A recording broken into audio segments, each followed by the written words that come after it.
Hello, everybody. Thanks for coming today. We appreciate it. All right, so on Tuesday, September 6th, we had a press conference in Toronto for GSP versus Nick Diaz for the welterweight championship. Nick Diaz was a no-show for his Monday Air Canada flight at 1:15 p.m. out of San Francisco. Then I talked to him at 4 o'clock, and he apologized and said, rebook me a flight tonight. So we did on Air Canada, leaving San Francisco at 9:50 p.m. I had to fly to Minnesota. I had meetings there the next morning. When I landed, I got a text from Diaz that said, yeah, I won't be making that flight. I called him and left him a message, which was Monday night. He still hasn't called me back yet.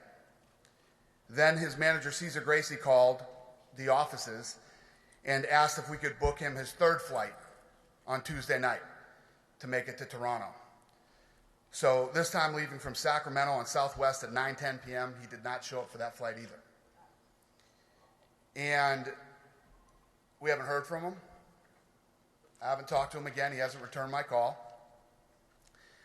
Many of you know that follow the sport and obviously the media. I've had my reservations about Nick Diaz for a long time now. And you've heard me use the term, play the game.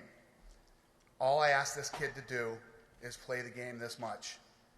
And when we brought him in to sign this fight with George St-Pierre, we sat down in my office and I said, let me tell you what, kid, if you add up all the purses you've ever made in your entire career, you're going to make so much more money than that in this fight. This fight's going to be the biggest fight of your life.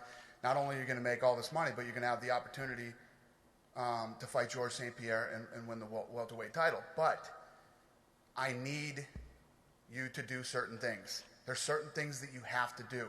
You have to promote this fight. You have to show up for press conferences. You can't start fights at fights. And the list goes on and on of things that I told Nick that we need from him. Nick looked me right in my face and lied to me and said he would do it. So another thing that you guys have heard me talk about many times is short windows of opportunities for athletes. George St-Pierre is an absolute professional. He broke his training camp in Montreal, went to Toronto, did a full day of media by himself in Toronto. Then Nick Diaz doesn't show up. George St-Pierre still jumps on another plane and flies here to Las Vegas today for this press conference, and he will do a full day of media here in which Nick Diaz is not at. Now, when I was talking about the short window of opportunity, there's only so many big fights you get in your career. And for George St-Pierre to cancel a fight now and not fight is devastating to his career and in that short window that I always talk about. And he wants nothing but big fights.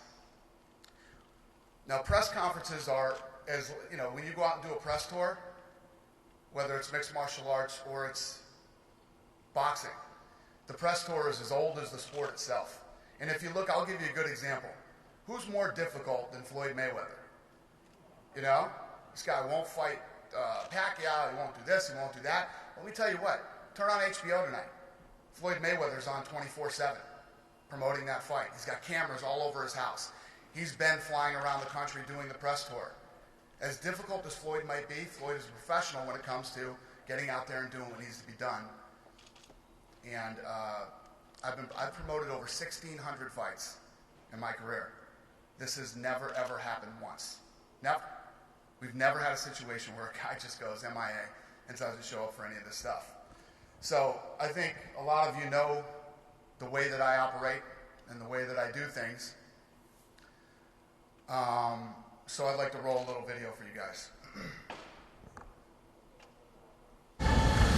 You want to talk about a dominating victory?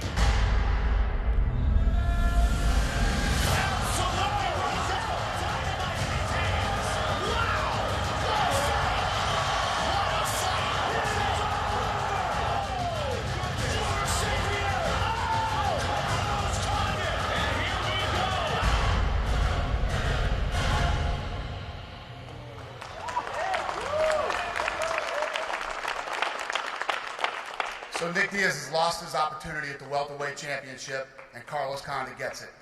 Carlos Condit is on a plane right now on his way to Las Vegas to do what needs to be done for the next 2 days, including media. So any of you who want to talk to Carlos when he gets here, those of you who follow the sport, this kid absolutely deserves this title shot, not only in what he's accomplished, but the professional that he is. When we called Carlos Condit and offered him this fight, he started crying and had to call us back 15 minutes later.